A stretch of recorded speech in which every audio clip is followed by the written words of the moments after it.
everyone. Thanks for stopping in to Grand County's morning show. I'm here with Megan McCord from Grand Futures. Megan, what is Grand Futures?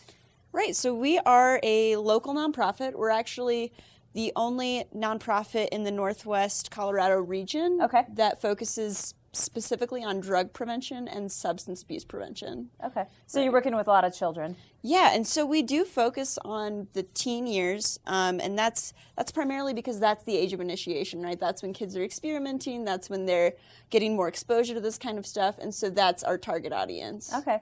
How did you get into Grand Futures, or how did you get into helping children?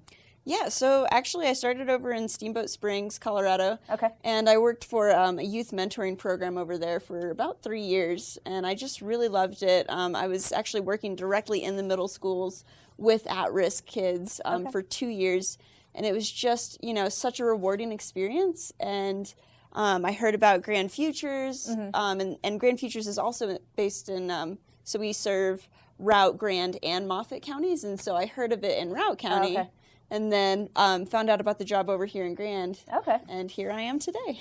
So now that marijuana is legal in Colorado, do you feel like your job has become more difficult? I don't know about more difficult, but marijuana poses an interesting problem, I think, because, now it is legal, but to me, it seems very similar to alcohol prevention. Right. And so that's kind of how we're basing our prevention efforts towards marijuana.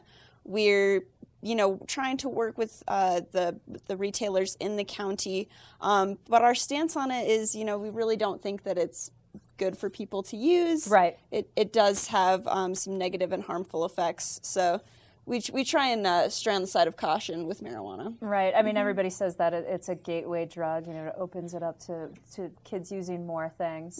Right. And I've definitely seen that in my experience, and it definitely depends on the kind of person you are. Right. I think there are addiction-prone people, but I think that, it can absolutely be a gateway drug. So we just touched on marijuana, but what else do you deal with, or what else do you talk to the children about? So I'd say the primary substances that we focus on are probably, along with marijuana, are tobacco and alcohol. I feel like those are the most prevalent issues that are affecting kids today, and also prescription pills are becoming a much bigger problem now too. And you brought some little. I did, yeah. I brought some props today. Some props. So So these are, I usually bring these different props to our presentations when we do community presentations. And this is my little chew container. Chew tobacco in specific is a pretty big problem here in Grand County. Yeah. And it's actually 17% of 11th grade males used every day. That's a statistic from the Healthy Kids Colorado survey. Wow. And that was from the 2012-2013 survey.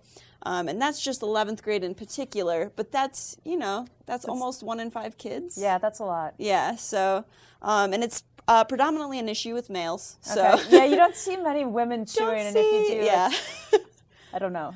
They're pretty tough women. Yeah. I have never actually seen a woman chew tobacco, so that would be a new one for me. I also brought an e-cigarette for display. This is a single-serve e-cigarette, so you can also, there's also vapor pens that you can put e-juice in, and we've actually seen that there are now new studies with information about formaldehyde being in those vapor that people exhale. Yeah. And so that's becoming a pretty predominant issue as well. Yeah. So we're going to take a quick break. Okay. And we'll be right back. All right. Thanks again for watching Grand County's only morning show. Stay tuned for more.